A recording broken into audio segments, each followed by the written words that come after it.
Hello, my darling, and welcome to today's story time. We have our cozy fire in the background to help you fall asleep. And now, on with our story time, The Wall of the World.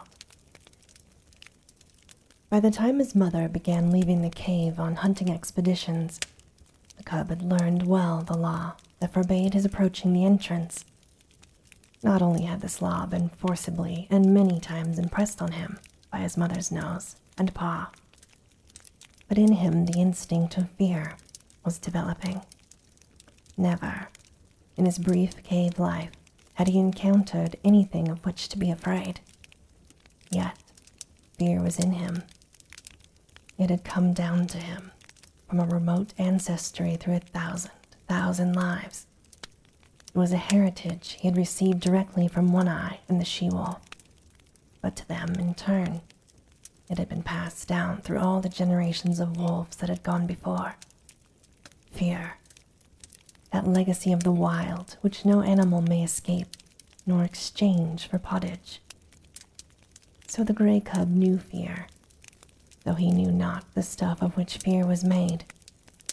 Possibly he accepted it as one of the restrictions of life, for he had already learned that there were such restrictions. Hunger he had known, and when he could not appease his hunger, he had felt restriction. The hard obstruction of the cave wall, the sharp nudge of his mother's nose, the smashing stroke of her paw, the hunger unappeased of several famines, had borne in upon him that all was not freedom in the world, that to life there was limitations and restraints. These limitations and restraints were laws. To be obedient to them was to escape hurt and make for happiness. He did not reason the question out in this man fashion. He merely classified the things that hurt and the things that did not hurt. And after such classification, he avoided the things that hurt, the restrictions and restraints, in order to enjoy the satisfactions and the remunerations of life. Thus it was that in obedience to the law laid down by his mother, and in obedience to the law of that unknown and nameless thing, fear, he kept away from the mouth of the cave. There remained to him a wall of white light. When his mother was absent, he slept most of the time, while during the intervals that he was awake, he kept very quiet, suppressing the whimpering cries that tickled in his throat, and strove for noise. Once, lying awake, he heard a strange sound in the white wall. He did not know that it was a wolverine standing outside, all a-trembling with its own daring, and cautiously scenting out the contents of the cave.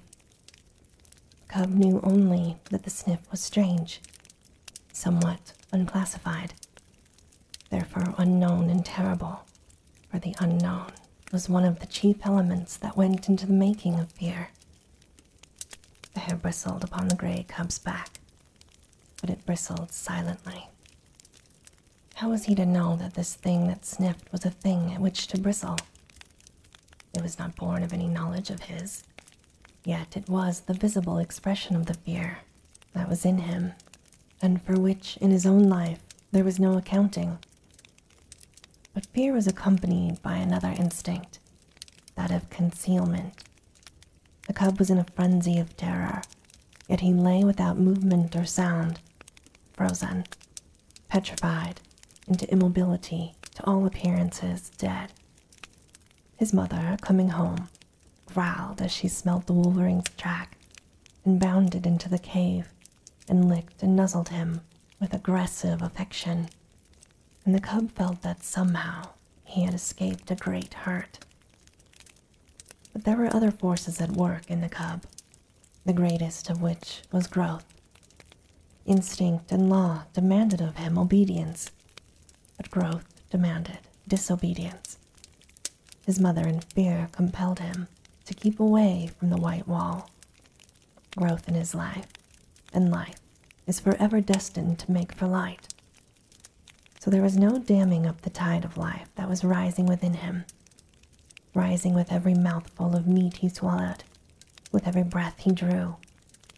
In the end, one day, fear and obedience were swept away by the rush of life, and the cub straddled and sprawled toward the entrance.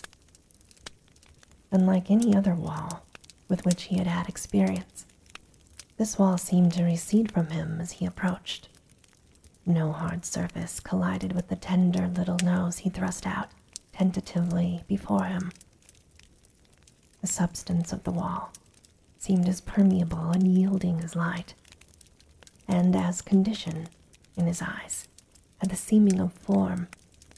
So he entered into what had been wall to him and bathed in the substance that composed it. It was bewildering. He was sprawling through solidity, and ever the light grew brighter. Fear urged him to go back, but growth drove him on. Suddenly he found himself at the mouth of the cave, the wall, inside which he had thought himself, has suddenly leaped back before him to an immeasurable distance. The light had become painfully bright. He was dazzled by it.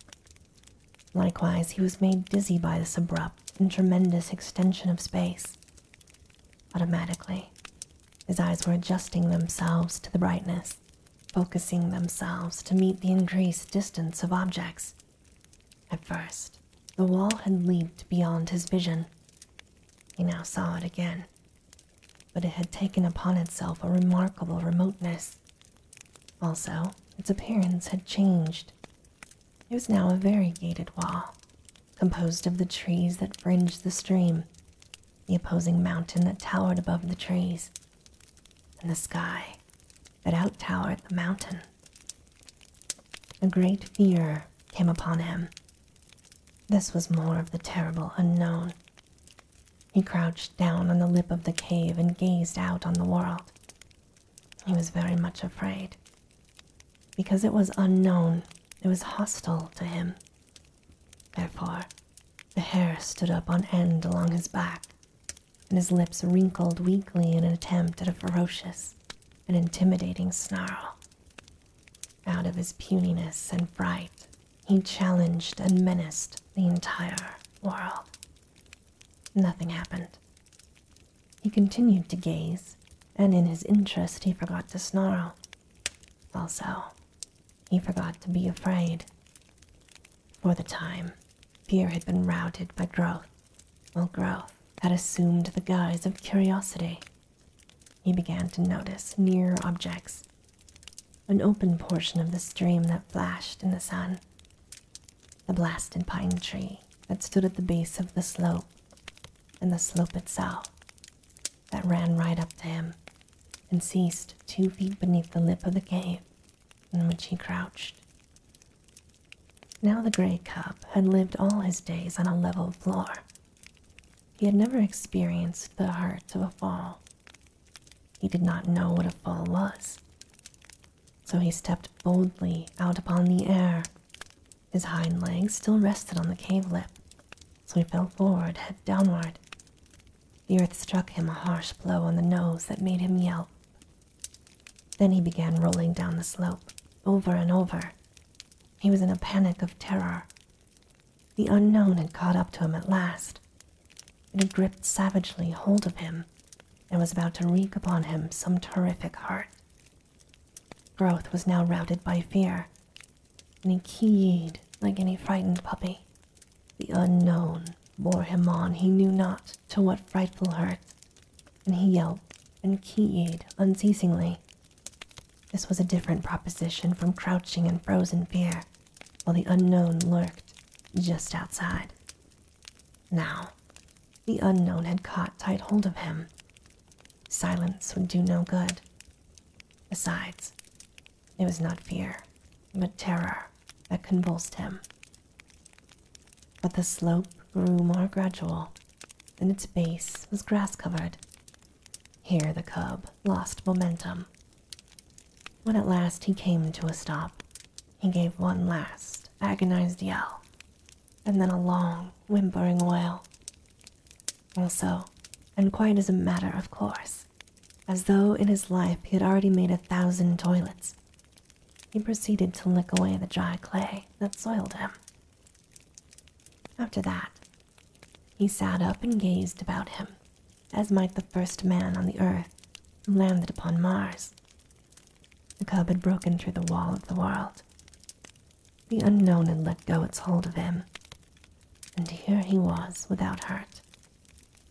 But the first man on Mars would have experienced less unfamiliarity than did he. Without any antecedent knowledge, without any warning whatever that such existed, he found himself an explorer in a totally new world.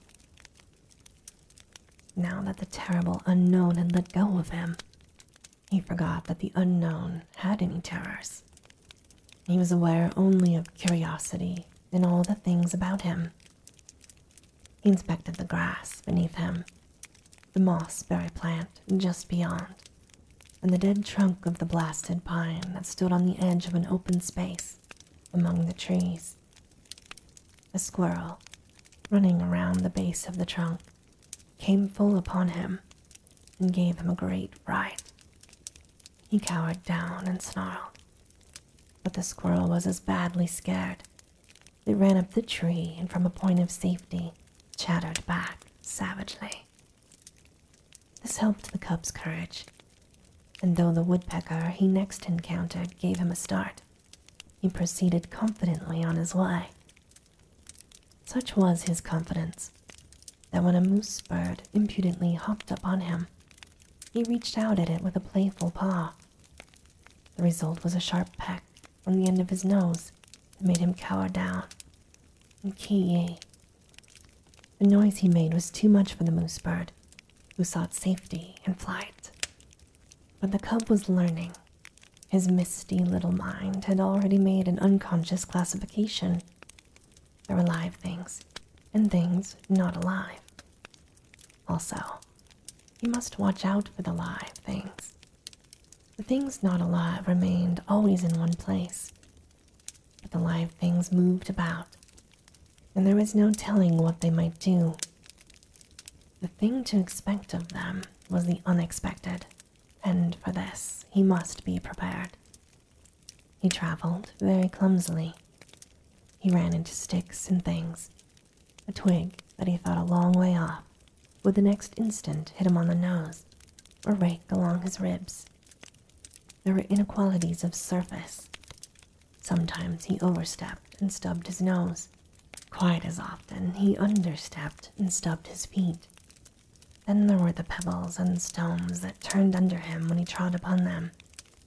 And from them he came to know that the things not alive were not all in the same state of stable equilibrium as was his cave. Also, that small things not alive were more liable than large things to fall down or turn over. But with every mishap he was learning. The longer he walked, the better he walked. He was adjusting himself. He was learning to calculate his own muscular movements, to know his physical limitations, to measure distances between objects and himself. His was the luck of the beginner, born to be a hunter of meat, though he did not know this yet. He blundered upon meat just outside his own cave door on his first foray into the world. It was by sheer blundering that he chanced upon the shrewdly hidden ptarmigan nest. He fell into it. He had essayed to walk along the trunk of a fallen pine. The rotten bark gave way under his feet, and with a despairing yelp, he pitched down the rounded crescent, smashed through the leafage and stalks of a small bush, and in the heart of the bush, on the ground, fetched up in the mist of 7 ptarmigan chicks. They made noises, and at first he was frightened at them. Then he perceived that they were very little, and he became bolder. They moved. He placed his paw on one, and its movements were accelerated. This was a source of enjoyment to him. He smelled it. He picked it up in his mouth. It struggled and tickled his tongue. At the same time, he was made aware of a sensation of hunger. His jaws closed together. There was a crunching of fragile bones, and warm blood ran in his mouth. The taste of it was good.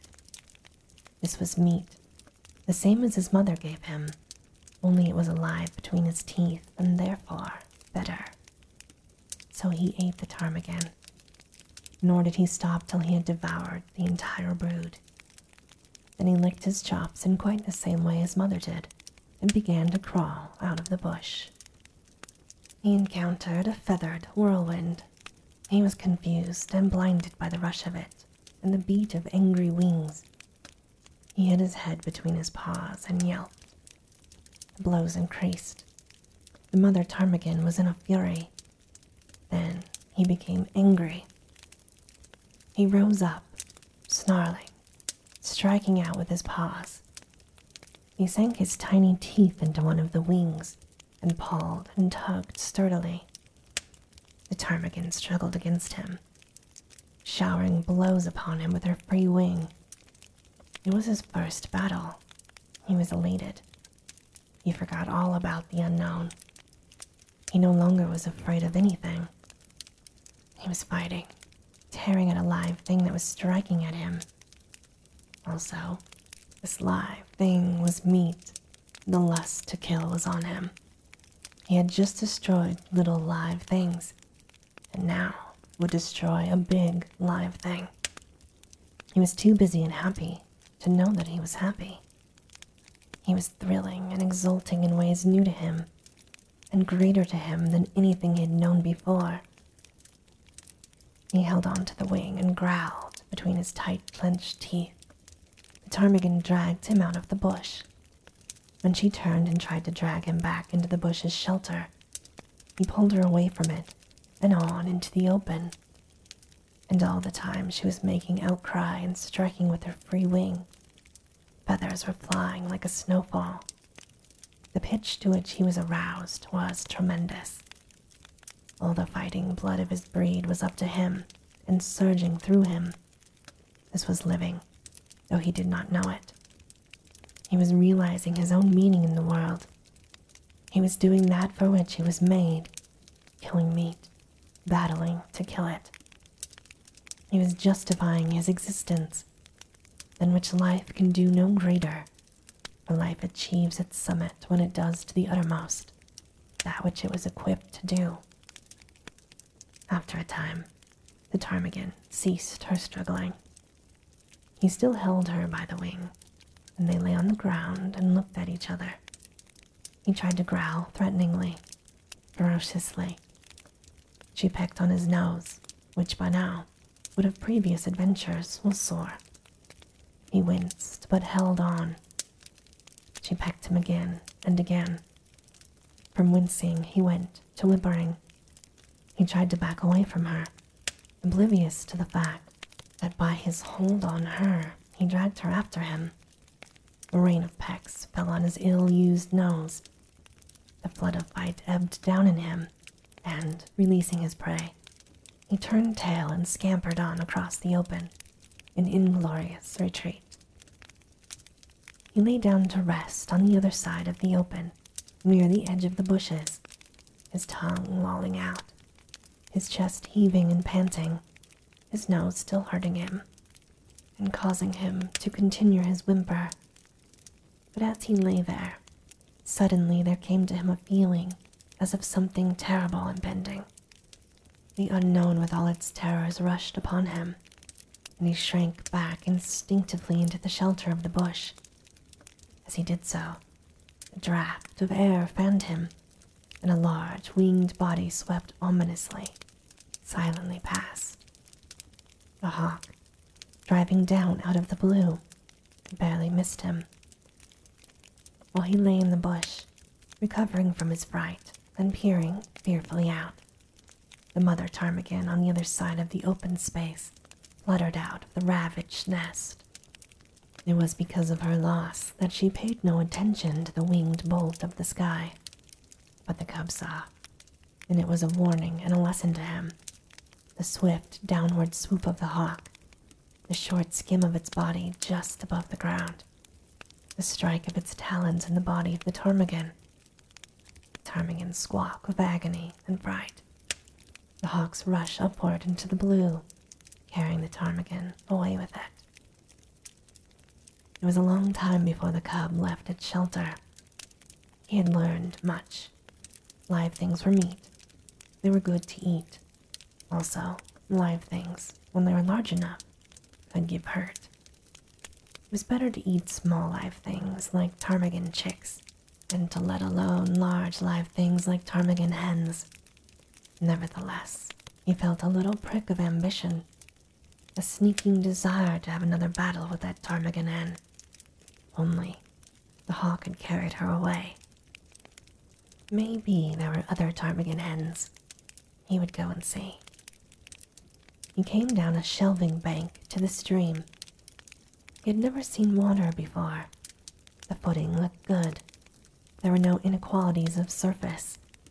He stepped boldly out on it and went down, crying with fear, into the embrace of the unknown. It was cold, and he gasped, breathing quickly. The water rushed into his lungs instead of the air that had always accompanied his act of breathing. The suffocation he experienced was like the pang of death. To him, it signified death. He had no conscious knowledge of death, but like every animal of the wild, he possessed the instinct of death. To him it stood as the greatest of hurts. It was the very essence of the unknown. It was the sum of the terrors of the unknown, the one culminating and unthinkable catastrophe that could happen to him, about which he knew nothing and about which he feared everything. He came to the surface, and the sweet air rushed into his open mouth. He did not go down again, quite as though it had been long established custom of his. He struck out with all his legs and began to swim. The near bank was a yard away, but he had come up with his back to it, and the first thing his eyes rested upon was the opposite bank, toward which he immediately began to swim. The stream was a small one, but in the pool it widened out to a score of feet. Midway in the passage, the current picked up the cub and swept him downstream. He was caught in the miniature rapid at the bottom of the pool. Here was little chance for swimming. The quiet water had become suddenly angry. Sometimes he was under, sometimes on top. At all times he was in violent motion, now being turned over or around, and again being smashed against a rock. And with every rock he struck, he yelped. His progress was a series of yelps, from which might have been adduced the number of rocks he encountered. Below the rapid was a second pool, and here, captured by the eddy, he was gently borne to the bank, and as gently deposited on a bed of gravel. He crawled frantically clear of the water and lay down. He had learned some more about the world. Water was not alive, yet it moved. Also, it looked as solid as the earth, but was without any solidity at all. His conclusion was that things were not always what they appeared to be. The cub's fear of the unknown was an inherited distrust, and it had now been strengthened by experience. Therefore, in the nature of things, he would possess an abiding distrust of appearances. He would have to learn the reality of a thing before he could put his faith into it. One other adventure was destined for him that day.